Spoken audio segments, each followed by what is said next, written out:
సత్య గారు హాయ్ అండి. పర్లేదు రండి రండి. చెప్పండి. సత్య గారు hi. Sir hi sir. Sir cinema కంటే ముందు ఇన్నేళ్ళ ఎక్స్పీరియన్స్లో ఇంతమంది ఆపరేటర్స్ టీంని చూడలే. ఆ లాస్ట్లో ఆ బాబుకు మైక్ ఇస్తే ఒక హాఫ్ అన్ అవర్ అని ఫిక్స్ అయిపోయా. అందరూ మాట్లాడుతున్నారు, ఎవరు తగ్గట్లేదు ఏంట్రా ఎవరు అన్నట్టు. తగ్గట్లేదు. ఎనీవేస్ టీజర్ గురించి వస్తే చాలా బాగుందండి. ప్రతి ఫ్రేమ్లోని హార్డ్ వర్క్ కనబడుతుంది మీ టీంది మీది కూడా. మీరు అన్నట్టు ఆ 52 ఫ్రైడేస్లో ఐ థింక్ దిస్ ఫ్రైడే చెప్పాల్సి ఉంటుందని చెప్పి. ఇప్పుడు సత్యదేవ్ గురించి సినిమా తీస్తే ఎన్ని పాటల గురించి చెప్తారు? సత్యదేవ్ గురించి ఇందాక ఒక డైలాగ్ ఉంది కదా, నా గురించి సినిమా అవును, 2 తీస్తే భాగాలుగా 2 పాటలు. తీయాలి. అవును. ఇప్పుడు సత్యదేవ్ గురించి సినిమా తీస్తే ఎన్ని పాటల గురించి తీయాలి? అయ్యో, ఒక 6-7 పాటలు తీయాలి సార్. అది ఒక పాటలో అయ్యేది కాదు గ్యారంటీ. అంత చాలా పార్ట్స్ తీయాలి. ఓయ్ సో మహాగారు యాక్చువల్లీ ఒక క్యాప్షన్ పెట్టారు ఆయనకి, మ్యాన్ ఆఫ్ మిరాకిల్స్ అని. ఐ బిలీవ్ ఇదే ఫస్ట్ ఫిల్మ్ అనుకుంటా. ఏంటి, what is the idea? Really felt it అండి. అంటే ఈ సినిమాలో నేను 5 years బ్యాక్ స్క్రిప్ట్ రాసినప్పుడు ఉంది ఆ డైలాగ్.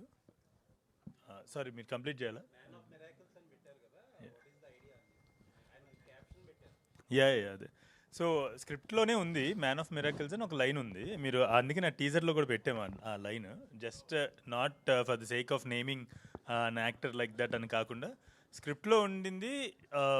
ఫిల్మ్ అంతా అయిపోయి వచ్చి చూసుకుంటూ ఈ స్క్రిప్ట్లో ఆ క్యారెక్టర్ గురించి మాట్లాడుతున్నాం కదా, మ్యాన్ ఆఫ్ మిరాకిల్స్ అని. బట్ యూనో ఆ క్యారెక్టర్ ప్లే చేసిన సత్య కూడా మ్యాన్ ఆఫ్ మిరాకిల్స్ అని మనసులో అనిపించింది. అండ్ టీజర్ దీనికి ముందు ఒక ఈవెంట్ ఒక వీడియో పంపిస్తున్నప్పుడు బయటకి I feel he deserves that title. మహాగారు సార్ యాక్చువల్గా 5.5 years నా ప్రైమ్ లైఫ్ ఇచ్చేసాను అన్నారు. బట్ ఒకే స్క్రిప్ట్ నమ్మి దాని మీద అన్ని ఇయర్స్ పెట్టి చేయడానికి ఏంటి నమ్మకం? అంటే అంత టైం ఎందుకు పట్టింది అసలు? ఫస్ట్ మధ్యలో వేరియస్ అదర్ జాబ్స్ కూడా చేశాను.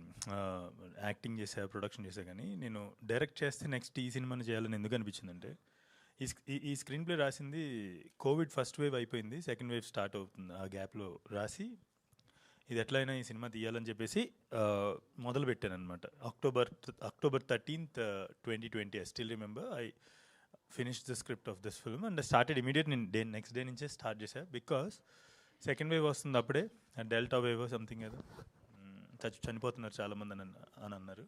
అంటే నేను కొంచెం మాట్లాడితే డ్రామాటిక్గా అనిపిస్తుందేమో, బట్ మీరు డార్క్ కామెడీగా తీసుకోండి. ఈ సినిమా తీయకుండా పొరపాటున డెల్టా వేవ్లో చచ్చిపోతే నేను ఫిల్మ్ మేకర్ అయినందుకు పర్పస్ ఫుల్ఫిల్ అవ్వదు ఏమో అని ఒక భయం వచ్చిందనమాట. అట్లాంటి ఒక కథ రాసినప్పుడు వచ్చిన దట్ ఈస్ ద కాన్ఫిడెన్స్. అంటే అదే కాన్ఫిడెన్స్ కూడా వచ్చింది ఈ సినిమా ఖచ్చితంగా. అంటే ఆ ఫీలింగ్ నాకు వస్తుందంటే ఖచ్చితంగా ఈ ఫిల్మ్ ఆ ఇంపాక్ట్ని క్రియేట్ చేస్తుందని ఒక నమ్మకం. అండ్ తర్వాత ఫర్ సమ్ రీజన్ అది అంటే నేను ప్రయత్నించడం మొదలుపెట్టాను. అది మీకు తెలిసిందే కదా, ఒడిదుడుకులు అన్నీ ఉంటాయి కదా. సో ఈ అప్స్ అండ్ డౌన్స్ అయ్యి ఫైనల్లీ మీ దగ్గరికి వస్తున్నా. And I also feel Kancharapalem తర్వాత Kancharapalem is my first original film అయితే, డెబ్యూ ఫిల్మే కాదు ఒరిజినల్ ఫిల్మ్ కూడా. కాబట్టి ఒరిజినల్ ఫిల్మ్ అయితే దాని తర్వాత నాకు ఎక్కడికి వెళ్ళినా కూడా ఏ ఐడియా చెప్పినా కూడా చాలా ahead of the times, 5 years అయినా పడుతుంది మినిమం ఇక్కడికి రావాలంటే అని నేను చాలా ఎదుర్కొన్నాను. అందుకనే మరి బతకాలి కదా, సో డబ్బులు కావాలి, అన్నం తిన్న రోజు భోజనం చేయాలి కదా. సో ఒక రీమేక్ చేసి ఉండే. ఇంకా ఆ రీమేక్ దగ్గర నుంచి ఇంకా మీకు తెలిసిందే కదా, చాలా there is lot of discussion about me making remake and అట్లా. కానీ ద రీజన్ ఈజ్ ఏ కథ పట్టుకుని వెళ్ళినా కూడా 5 years ahead of the times ఉంది అని చెప్పేసి అన్నారు. ఆ మాటలు అన్న వాళ్ళందరి నోట్లో పంచదార పొయ్యా అని నేను ఎన్నిసార్లు అనుకున్నాను. ఎందుకంటే 5 ఏళ్ళు పట్టింది ఇంకొక నెక్స్ట్ మై ఒరిజినల్ తీయడానికి. సో వాళ్ళందరూ అంత విజన్ ఉన్న వాళ్ళు అని చెప్పి నాకు ఇప్పుడు అర్థమైంది. తదాస్తు అని ఉంటారు ఎవరో. యా. అయితే యాక్చువల్గా 3 గంటల సినిమాకి 6 గంటల నరేషన్ ఏంటి నమ్రత గారికి? అంటే ఏం చెప్పారు అంతసేపు? అంటే every shot has a detail అండి. ఆ డీటెయిల్ తెలియకపోతే you can't understand towards the end. ఇప్పుడు ఫిల్మ్ చూసినప్పుడు లాస్ట్ క్లైమాక్స్ చూసినప్పుడు మనకి సినిమా మొత్తం గుర్తొస్తుంది కదా ఒకసారి. సో అది గుర్తు రావాలంటే వాళ్ళు ఖచ్చితంగా సినిమాలో వెళ్తున్న ప్రతి ఒక్క విషయం కూడా తెలియాలి. సో దానికి గాను ఆ డీటెయిల్స్ అన్నీ నెరేట్ చేయడానికి అంత టైం పట్టేది అనమాట. సత్యదేవ్ గారు, అంటే గత 2 సినిమాల ముందు వరకు కూడా అండర్ రేటెడ్ యాక్టర్ అని పిలిచేవారు. బట్ లాస్ట్ వచ్చిన 2 సినిమాలు మీకు ఆ ముద్రను చెరిపి పక్కన పడేసినాయి. సో ఈ సినిమా వరకు మీరు మాట్లాడిన ప్రతి మాట చాలా కాన్ఫిడెంట్గా ఉంది. ఖచ్చితంగా ఏదో ఒక కొత్త అద్భుతం అయితే సృష్టిస్తుంది. జస్ట్ నాట్ ఓన్లీ ఫిల్మ్ అని అనిపిస్తుంది. సో దీని గురించి మీకేమి అనిపిస్తుంది విన్నప్పుడు కానీ ఫైనల్గా చూసుకున్నప్పుడు కానీ? మీకు టైం ఉందా? ఈ ఓ టైం కొంచెం పెద్దది ఉంది అందుకని. లేదండి, అంటే ఇందాక మహా చెప్తున్నట్టు 6 hours దానికి ఆన్సర్ చెప్పాలంటే మహా చెప్పిన కథను మొత్తం ఒక 2.5 hours 2 వాట్ ఎవర్ అందులో కుదించాలంటే నిజంగా చాలా కష్టం. బికాస్ ఎవ్రీ సీన్ స్టార్టింగ్ నుంచి ఎందుకు ఈ సీన్ అనుకున్న ప్రతిసారి మనకి ప్రతిదానికి పే ఆఫ్ ఉంటుంది, ఒక సెటప్ ఉంటుంది, ఒక పే ఆఫ్ ఉంటుంది. Every scene is equal important. అంటే ప్రతి సీన్లో అంత రిచ్నెస్ ఉంటుంది, స్టోరీ ఉంటుంది, అండర్లైన్. అందుకే రైటింగ్ ఇస్ సో టఫ్ ఈ పర్టికులర్ ఫిల్మ్కి. 5 ఏళ్ళు తను పట్టింది. అఫ్కోర్స్ మనందరం దానిపైన కొంచెం ఫన్ చేసుకున్నా కూడా ఎందుకు పట్టింది అనడానికి July 3rd మీకు ఈ సీన్ అందుకు, ఈ సీన్. అండ్ నేను అన్నా కదా ఇందాక రావు బహదూర్ విల్ ఈట్ కంచపాల, అది నిజంగా నిజం. Like you will have the same feeling while watching the film. Satyadev Anurag గారు, వన్ సెకండ్. అనురాగ్ గారు, అంటే చాలామంది కథను విన్నారు అంతకుముందు, బట్ సాహసం చేయలేదో ధైర్యం చేయలేదో పక్కన పెడితే, బట్ మీరు టేకప్ చేశారు. సో వదలకుండా పట్టుబట్టిన విక్రమార్కుడు మొత్తానికి ఈ సినిమాని, అంటే వీళ్ళు ఈరోజు ఏదైతే చెప్తున్నారో మీరు ఆ రోజు ఊహించుంటేనే ఇంత పెట్టగలరు, దాని మీద మీ టైం కానీ ఏదైనా ఇన్వెస్ట్ చేయగలరు. సో ఏంటి మీకు కాన్ఫిడెన్స్ ఇచ్చింది ఏంటి? ఎందుకు ఈ కథను టేకప్ చేయాలనుకున్నారు మీరు? అంటే నాకేమనిపించింది అంటే ఎందుకు ఆయన 5 ఏళ్ళు ఆగిండి అనిపించింది. అంటే ఆయన ఎందుకు వేరే వాళ్ళు ఎక్కేలేదు, ఎందుకు ఇన్ని ఇయర్స్ నాకు. అంటే సమ్టైమ్స్ రోహిత్ శర్మ షార్ట్స్ చూస్తారు, అది ఎట్లుంటుందో చాలా స్మూత్గా ఉంటాయి. ఇట్లా అంటాడు వెళ్ళిపోతుంది 6. మనం చూసి ఏంద్ర వేరే వాళ్ళు ఏమో కష్టపడి కొడతా ఉంటారు. నాకు అనిపించింది ఇది ఇంత సింపుల్ కదా, దీన్ని ఎందుకు ఓకే చేయలే అంటే ఏంటి అని నేను నా మైండ్లో. సో నాకు it was a very simple decision to make. It was never ఏదో నేను అబ్బా లేపినా మోసిన, ఇది లేదు. ఇంత అద్భుతంగా ఉంది కథ, దీని ఎందుకు ఇన్ని రోజులు ఏంటి అన్న ఫీలింగ్ ఉండే నాకు. It's not the other way around. Okay no I have to heavy lift it, no, it was a beautiful destiny. అంటే ఈరోజు ఆయనకి 11 years తర్వాత ఎట్లయితే టీజర్ లాంచ్ ఈరోజు డెస్టినీ పడ్డదో, మేబీ ఆ కథ మా దగ్గర రావడం మా destiny. So it's very fortunate that we could get it. Satyadev garu, smooth. Satyadev గారు, హాయ్. మీరు ఇందాక చెప్పారు అంటే ఒక 3 times బౌన్స్ అవ్వాలని. ఓల్ ప్రాసెస్లో మీకు మోస్ట్ డిఫికల్ట్ పార్ట్ ఏంటి యాజ్ ఎ యాక్టర్గా? రాబోదురుదా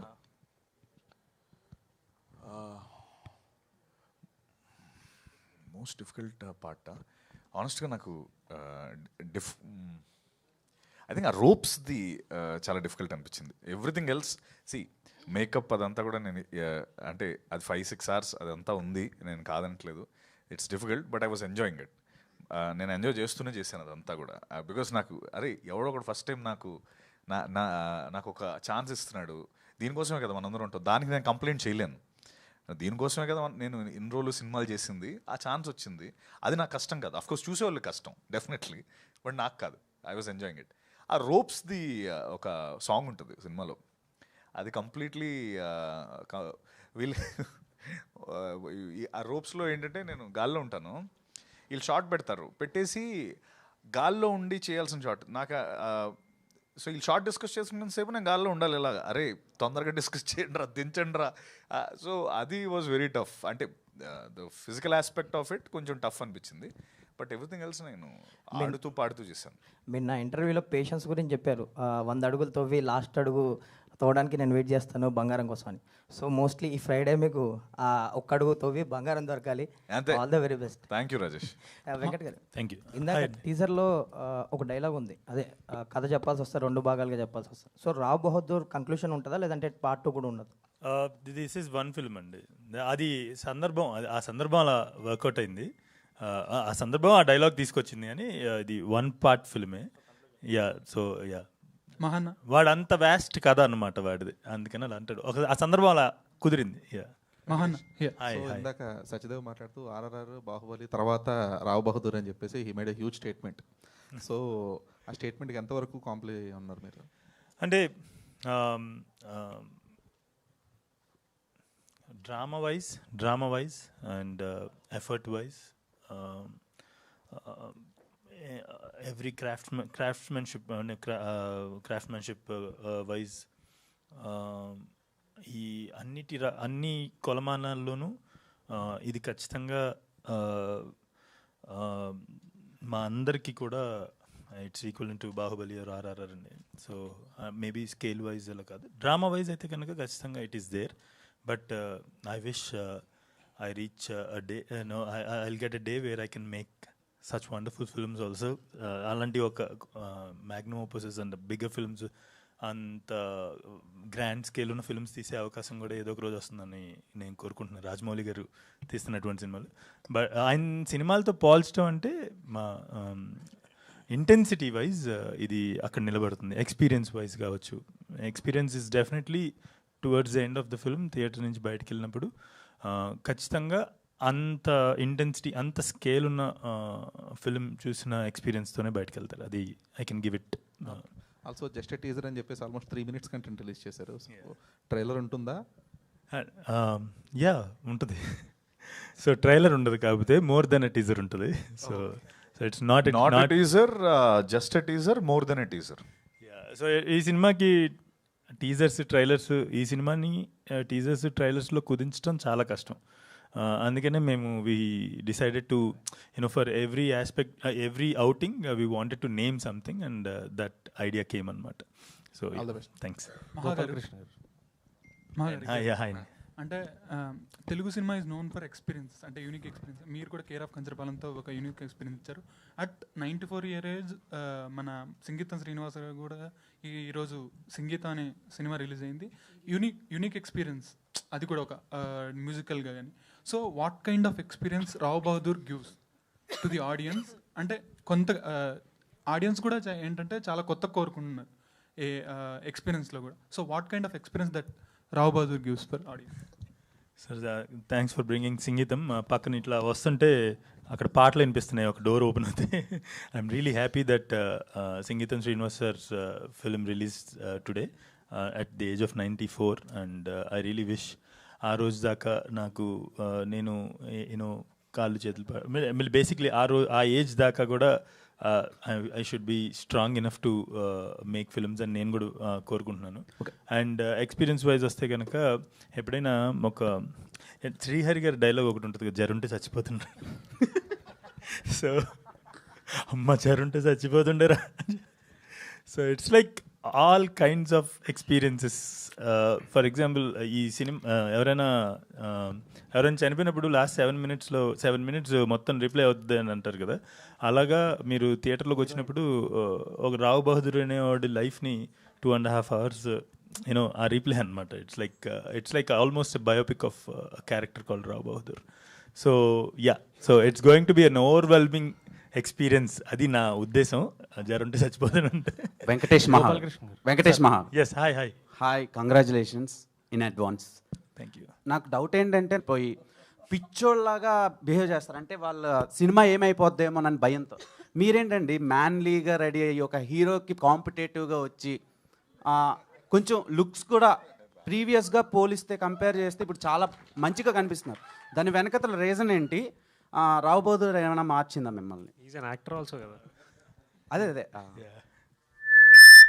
I'm an actor also, director also. Just simple, to put it in simple words, I'm touched by light in the last 1-2 years. I'm touched by light. There is something called Kantidhara in this song. Kantidhara అని వస్తుంది కదా. So I'm just touched by light. Okay, అంటే ఈ సినిమాకి గుమ్మడికాయకి ఏమైనా సంబంధం ఉందా? చాలా సంబంధం ఉంది. ఏంటండి అది? అంటే చాలా యూనిక్ ఉంది, ఈవెంట్లో కూడా చాలా గుమ్మడికాయలు పెట్టారు. ఏంటి దాని వెనకతల రీజన్ ఏంటి? ఆడియన్స్కి ఏం చెప్దాం అనుకుంటున్నారు గుమ్మడికాయలు? మీరు ఎప్పుడైనా గుమ్మడికాయ పులుసు తిన్నారా? My favourite two. సో ఈ కథ రాస్తున్నప్పుడు మా అమ్మ గుమ్మడికాయ పులుసు వండింది. సో ఇదేదో బాగుంది అని గుమ్మడి వద్దులే, ఏం చెప్పినా కూడా రివీల్ అయిపోతుంది. దట్స్ టీజర్లో అదే ఇప్పుడు మీరు ప్లే చేసిన దాంట్లో కూడా గుమ్మడికాయ ఒక సీన్లో వచ్చి వెళ్ళింది. సో ఏంటి, ఎలాంటి, ఇది కూడా ఒక రోల్ ప్లే? గుమ్మడికాయకి కూడా ఒక క్యారెక్టర్, అదొక క్యారెక్టర్ అనమాట. ఓకే సార్, చెప్పండి సార్. అంటే ఇందాక నేను చెప్పినట్టు each and every element in the film has an important place. అంటే ఊరికే ఏది ప్లేస్మెంట్ చేయలేదు, సాలిడ్గా యూ హ్యావ్ రీజన్స్. అండ్ ఇంకా తిరిగి ఆలోచించినప్పుడు మనం ట్విట్టర్లో కొన్ని థియరీలు పెడుతుంటారు కదా కొంతమంది, మామూలు కొన్ని సినిమాల గురించి చూడగానే అమ్మ దీనమ్మ అని అనుకుంటాం కదా, అలాంటివి అట్లా మనోడు అట్లా చల్లింది ఇట్లా సినిమా మొత్తం. ఓకే సత్యం, చిలిపి నవ్వు ఇంటిచ్చాడు. కింగ్డమ్ తర్వాత వాళ్ళిద్దరు పక్క పక్కన కూర్చున్నారు, ఇద్దరు చిలిపి క్వశ్చన్లు వేస్తుంటారు ఇలాగా. కింగ్డమ్ తర్వాత చాలా మిస్ అయ్యాము. ఇది మేకింగ్ వీడియోస్ నుంచి చాలా ఎక్సైట్మెంట్ క్రియేట్ చేసింది మాకు. నా డౌట్ ఏంటంటే ఈ సినిమాలో హీరో మీరా రావు బహదూరా? పెళ్లి కొడుకు నేనే, షర్ట్ మాత్రం నాది.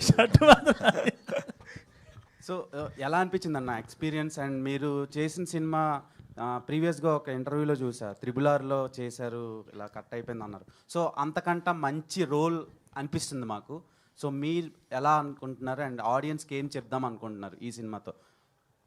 ఈ ప్రతిదానికి లాస్ట్లో ఈ సభ్య సమాజానికి ఏం చెప్దాం అనుకుంటున్నారని ఒకటి యాడ్ చేస్తున్నాడు మనడు. ఓకే, సి ఒకటి ఏంటంటే నాకు మహాతో ఎలా ఉంటాయంటే మా ఇద్దరు డిస్కషన్స్, మహా ఆఫీస్లోకి నేను ఎంటర్ పెట్టినప్పుడు ఓకే మహా స్టోరీ ఓకే, డేట్స్ ఏంటో చెప్పు. స్టోరీ నరేషన్ పిలిచినప్పుడు నా అప్రోచ్ అలా ఉంటుంది మహా విషయంలో.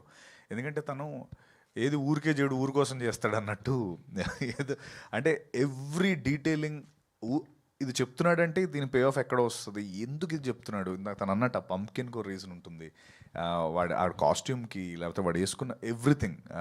సో ఇవన్నీ నేను మహాతో కూర్చొని యూనో ఇందాక తను అన్నట్టు 6 గంటలు వేస్ట్ చేసే బదులు ఒక 10 నిమిషాల్లో ఏంటి బాస్ ఏంటి మ్యాటర్, డేట్స్ ఎప్పుడు చెప్పు అని చెప్పి వెళ్ళి డిన్నర్ చేసి వచ్చేస్తాం. సో దట్స్ హౌ నేను మహా సినిమాని అప్రోచ్ అయ్యేది. అండ్ నేను మళ్ళీ సినిమా నేను ఇందా నుంచి సినిమా గురించి చాలా ఎక్కువ చెప్పాను, బట్ ఐ ఫీల్ ఈ సినిమా గురించి టైమ్లెస్ క్లాసిక్ ఇది, అది మాత్రం కన్ఫర్మ్. మనరాగా అన్నట్టు థీరీస్ కావచ్చు, లేకపోతే ఏదైనా కావచ్చు. రావు బహదూర్ ఇందాక తను అడిగాడు ఎందుకు అంత కాన్ఫిడెంట్గా చెప్పారని. అయ్యో నాకైతే ఆ కాన్ఫిడెన్స్ 100% ఉంది. And thank you, please to watch. Okay, action scenes ఎలా ఉండబోతున్నాయి ఈ సినిమాలో? యాక్షన్ అసలు అంటే నోటింది యాక్టింగ్ అదిరిపోయింది, చాలా బాగా చేస్తాను. అదే నా అది యాక్టింగ్ కాదు, ఫైట్సా అదే ఇప్పుడు ఇది అయిపోయాక మన ఇద్దరికి ఉంటుంది యాక్షన్ సీక్వెన్స్. నాకు తెలుసు. హీరోయిన్ వెల్కమ్ టు టాలీవుడ్ అండి. Thank you so much. So speciality కదా. What made you choose this character in Rao Bahadur and working experience with Venkatesh Maha గారు, సత్యదేవ్ గారు అండ్ ప్రొడ్యూసర్స్? మలయాళത്തിൽ പറയട്ടെ? ఏదో പറയണം. మలయాళంలో చెప్పచ్చా అని అడిగింది. మలయాళం సినిమాలు చూస్తా. So the first reason why I chose Rao Bahadur is I'm a fan of Care of Kancharapalam. There are a lot of people in Kerala, I don't know if you believe it or not, there are a lot of people in Kerala who loves Care of Kancharapalam. And you know one thing, that film was remade. Kada Innu Vere, it's titled, but still Care of Kancharapalam is the classic film forever. It can't be remade. Like if it is remade also, the classic will always remain as Care of Kancharapalam. So that is the first reason why I took this film, Rao Bahadur.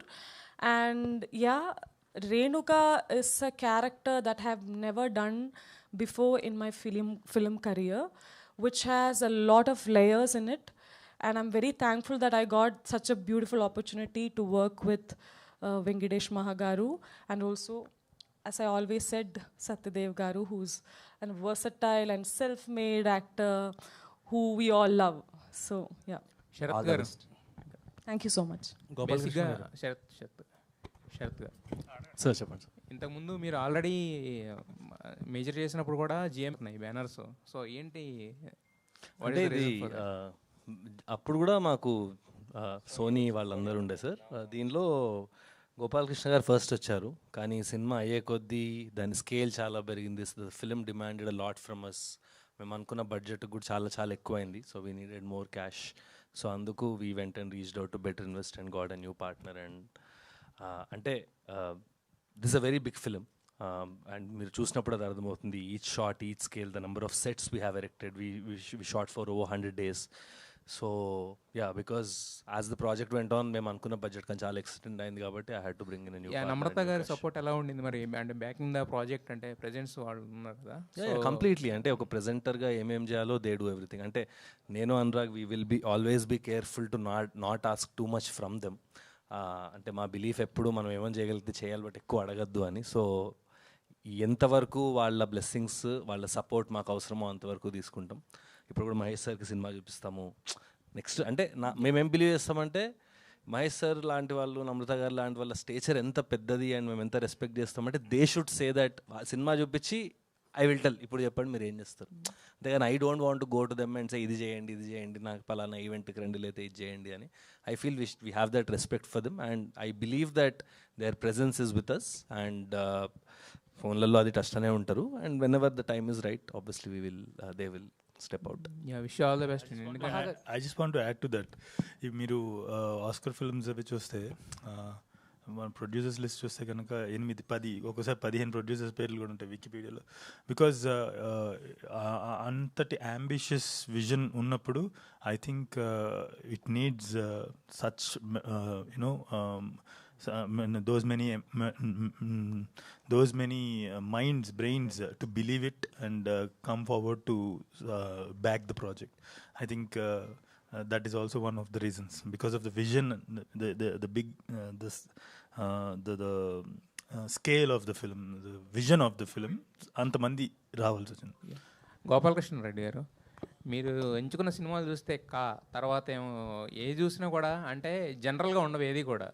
So మరి మీరేమో చాలా సింపుల్గా ఉంటారు చూడడానికి. అంటే వినగానే అర్థం అవుతాయా, లేదంటే ఏదైనా డిఫరెంట్గా ఉందని చేద్దామని ఏంటి మీ అంబిషన్ ఏంటి? ఇలాంటి ఫిల్మ్స్తో ఎందుకు అసోసియేట్ అవుతుంటారు ఎక్కువ? మీరు చేసింది ఏది కూడా రెగ్యులర్గా ఉండదు. శ్రీ చిదంబరం కానీ, ఇది కానీ, కానీ.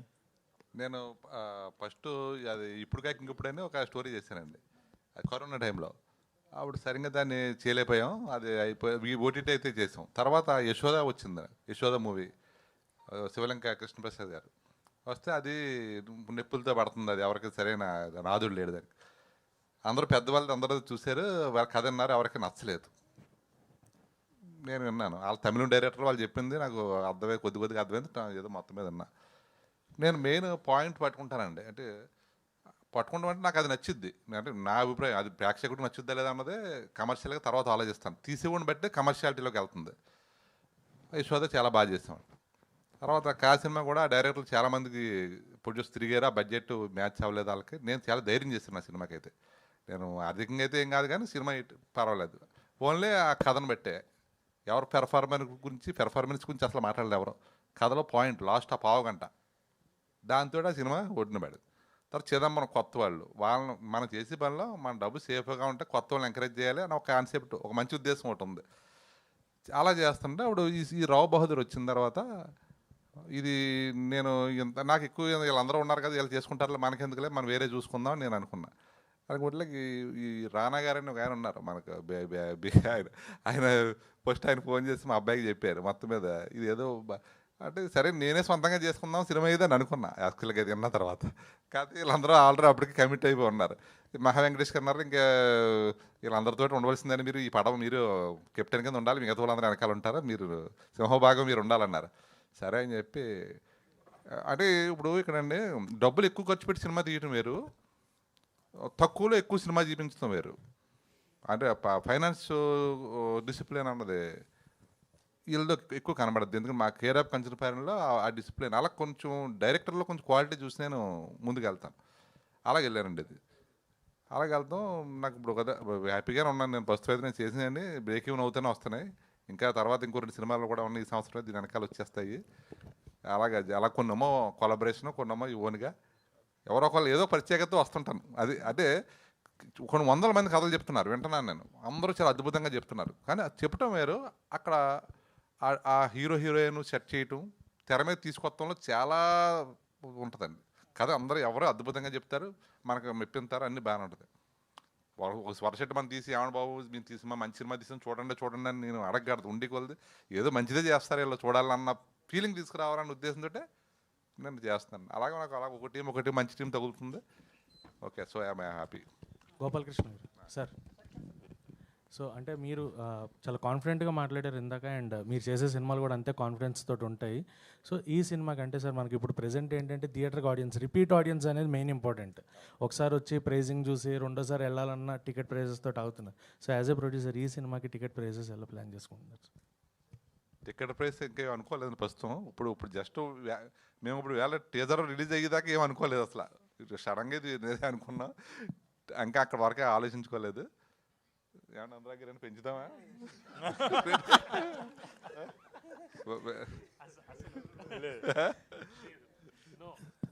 సత్యదేవ్ గారు సార్,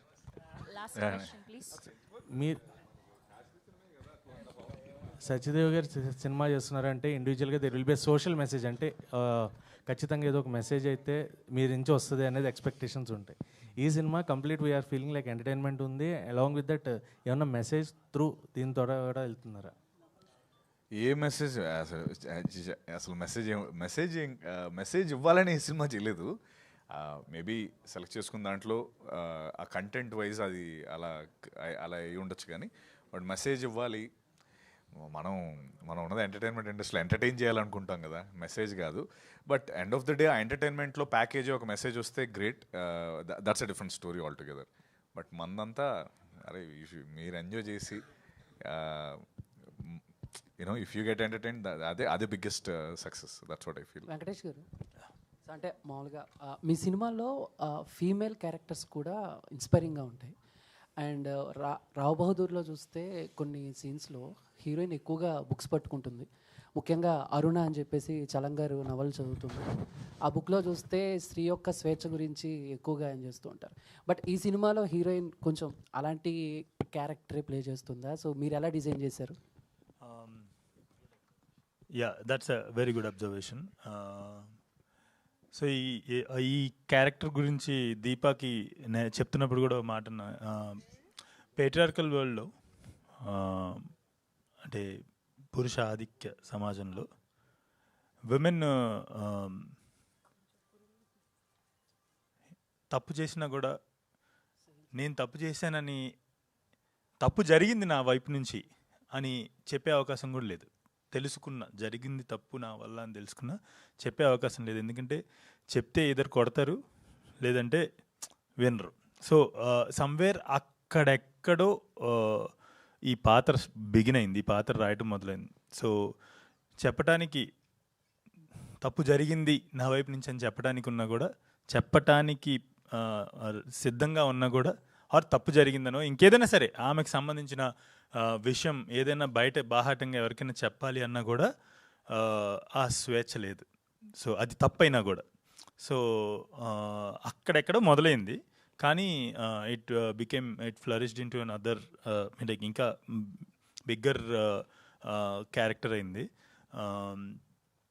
సో నేను నా సినిమాల్లో అని అనద్దు, ఎందుకంటే I really don't want this to be a label to me, because I want it to be a general thing in films. నా సినిమాల్లో అనద్దు, ఇది అన్ని సినిమాల్లోనూ అలాగే ఉండాలి అనేది నా కోరిక. సత్యదేవ్ గారు, అంటే మామూలుగానే మీ పర్ఫార్మెన్స్ పీక్స్లో ఉంటుంది. బట్ ఈ రాహు బహదూర్ విషయానికి వచ్చేసరికి హీరోయిన్ అండ్ డైరెక్టర్, ప్రొడ్యూసర్స్ అందరూ కూడా ముఖ్యంగా మీ పర్ఫార్మెన్స్ గురించి చాలా అద్భుతంగా ఉంటుందని చెప్పేసి సపరేట్గా చెప్తున్నారు. సో దీనివల్ల ఆ సినిమా మీద కూడా ఎక్స్పెక్టేషన్స్ పెరుగుతాయి, ఆల్రెడీ పెరిగాయి. బట్ దీన్ని ఎలా చూస్తారు మీరు? ఎలా చూడటం అంటే ఇప్పుడు అడగకపోతే నేను తర్వాత నేను ఏం అడగలేదని నేను అడుగుతాను అన్నట్టు అడిగినట్టు ఉంది ఇది. సి ఆబ్వియస్లీ వాళ్ళందరూ అంత హ్యాపీగా, అంత ఓపెన్గా పర్ఫార్మెన్స్ గురించి మాట్లాడుతున్నారంటే అంతకంటే హ్యాపీనెస్ ఏమి ఉండదు. అంటే సి ఒకటి ఆపరేషన్ సక్సెస్ పేషెంట్ డైడ్ అని ఒకటి ఉంటుంది. ఆపరేషన్ సక్సెస్ ఏంటంటే పేషెంట్ లేడు. అలా అంటే కొన్నిసార్లు ఏంటంటే పర్ఫార్మెన్స్ ప్రతి సినిమాలో నేను చేస్తూనే ఉంటాను. Obviously I have to perform, character ఏది కావాలంటే అది. బట్ సినిమా ఆడినప్పుడే కదా I feel very happy. So ఈ రోజున నాకు నా పర్ఫార్మెన్స్ నువ్వు బాగా చేస్తావు, అదంతా నాకు ఎంత హ్యాపీనెస్ ఇచ్చినా జూలై 3న మీరు అందరూ సినిమాని హిట్ చేస్తే నాకు అది కిక్ ఇస్తుంది. ఇప్పుడు ఐఎమ్ హ్యాపీ, వీళ్ళందరూ నా పర్ఫార్మెన్స్కి ఎంత రేపు ముఖ్యంగా వీళ్ళు ముగ్గురు boss thank you, we're safe and we're happy అన్నప్పుడు దట్ గివ్స్ మోర్ కిక్. అది కన్ఫర్మ్, నో డౌట్. మేమందరం నేను మహా ఈ సినిమా చేసినప్పుడే మేము హ్యాపీ, బట్ ఇప్పుడు రిజల్ట్ వెయిటింగ్ కాబట్టి అది ఐఎమ్ లైక్ జూలై 3 రోజు హ్యాపీగా 12 గంటలకి కేక్ కట్ చేసి గట్టిగా సెలబ్రేట్ చేసుకుంటాం. సత్యదేవ్ గారు హలో అండి. హాయ్ అండి. లాస్ట్ క్వశ్చనే. నెక్స్ట్ అబ్జెషన్ సినిమా ఉందండి ఇందులో. ఓకే, ఇప్పటి వరకు రిలీజ్ అయిన కాంటెంట్కి మంచి పేరు వచ్చింది. బట్ మీరు ఇందాక మాట్లాడుతున్నప్పుడు అన్నారు, సో మేకప్ కావచ్చు, కాస్ట్యూమ్ కావచ్చు, it's part of my job అన్నారు. బట్ వేరే క్యారెక్టరైజేషన్స్ ఏమైనా చూస్తే కాస్ట్యూమ్స్ వాజ్ వెరీ కంఫర్ట్గా ఉంటాయి. బట్ అబిట్ అంటే లైక్ చూసుకుంటే ఈ కాస్ట్యూమ్ మాకు చూడడానికే కొంచెం అన్కంఫర్టబుల్గా ఉంది. లైక్ మీరు వేసుకున్నారు, చాలాసేపు ఉండాల్సి వచ్చింది. అండ్ ఇందాక మాట్లాడుతున్నప్పుడు ఐ థింక్ ఇంటికి వెళ్ళినప్పుడు కూడా ఆ మైండ్లోనే ఉండేవాడిని అని చెప్పేవారు. సో లైక్ ఎలా మేనేజ్ చేసేవారు? లైక్ మీరు ఇప్పటివరకు అయితే ఏ క్యారెక్టర్స్ చేసినా షూట్ వరకు ఉంటుంది, వన్స్ ప్యాకప్ అయిపోతుంది, ఐఎమ్ నార్మల్ అన్న పాయింట్ ఆఫ్ వ్యూలో ఉంటారు కదా. సో ఈ క్యారెక్టరేషన్ని, బహదూర్ క్యారెక్టరేషన్ని ఎంతవరకు చేశారు? అండ్ షూట్ అయిపోయిన తర్వాత ఎప్పుడు దాని నుంచి బయటకు వచ్చారు? అంటే ఒక సామెత ఉంటుంది, ఎంత ఎత్తు ఎక్కితే అంత దూరం పడతావరా అంటారు. సో ఇదేంటంటే ఆ ఎత్తు ఎక్కడానికి ఆబ్వియస్లీ శ్రమ పడాలి, కొంచెం అక్కడి నుంచి జంప్ చేస్తే దూరం పడతాం కాబట్టి ఆ దూరం పడడం కోసం ఇదంతా ఈ ప్రయత్నాలన్నీ. మీరు అడిగిన దానికి ఒక అంటే కష్టం కాదు. సో ఇట్స్ పార్ట్ ఆఫ్ ఈ ప్రొఫెషన్లో, లేకపోతే ఈ సినిమాకి గాను నాకు ఐఎమ్ లక్కీ, నాకు అంత కష్టపడే ఛాన్స్ దొరికిందని. అంటే బాగా ఇబ్బంది పడ్డం కాదు కానీ, బట్ అది ఇబ్బందే. ఎందుకంటే 48 డిగ్రీలో ఎంతో ఒరిస్సాలో చేస్తున్నాం, అక్కడ భయంకరమైన ఎండలు, మామూలు ఎండలు కాదు, ఇలా ఆమ్లెట్ వేసుకొని తినేస్తుంటారు రోడ్డు మీద, అలా ఉంటుంది. సో అక్కడ ఈ కాస్ట్యూమ్ తర్వాత ఈ మేకప్ అదంతా కొంచెం లైట్గా అనిపించింది కానీ, బట్ ఎవ్రీథింగ్ క్యారెక్టర్ వైజ్ అంతే కదా. ఎక్కువ కష్టపడితే ఎక్కువ ఫలితం వస్తుంది, అంతే. ఆ స్పేస్లో చూస్తాను నేను. యాక్చువల్లీ సారీ టు యాడ్, అంతా దీంట్లో అంటే ఇందాక మీరు ఎవరో ఏది కష్టంగా అనిపించింది అనేది, అంటే రోప్ వర్క్ అని అన్నారు కదా. అంత ఎండాకాలం 48-50 డిగ్రీస్ అంత అసలు ఆ బట్టలు అంటే నేను కనపడ్డా కదా ఆల్రెడీ టీజర్లో. సో అలాంటి బట్టలు నేను కూడా వేసుకుని ఈ సినిమాలో ఒక క్యారెక్టర్ చేశాను. అది చేస్తున్న 3 రోజులు నాకు అర్థమైంది 65 రోజులు ఈయన ఏం పడ్డాడు అనేది. సో ఆ రోప్ వర్క్ అప్పుడు మాత్రమే ఒక చిన్న, అది కూడా టూ మచ్ గాల్లో ఉంచేసరికి ఒక చిన్న అరుపు వచ్చింది. కానీ మిగతా మిగతా ఎంత ఇబ్బందిగా ఉన్నా కూడా he didn't say a single word అనమాట. Like he was always in the character. All the best to all of you, Andy. Thank you so much to all the media. See you all theaters from July 3rd today. RPR was our Vamshi Shekhar event by UV Media. Shravanti Chokkarapu signing off for today. Thank you.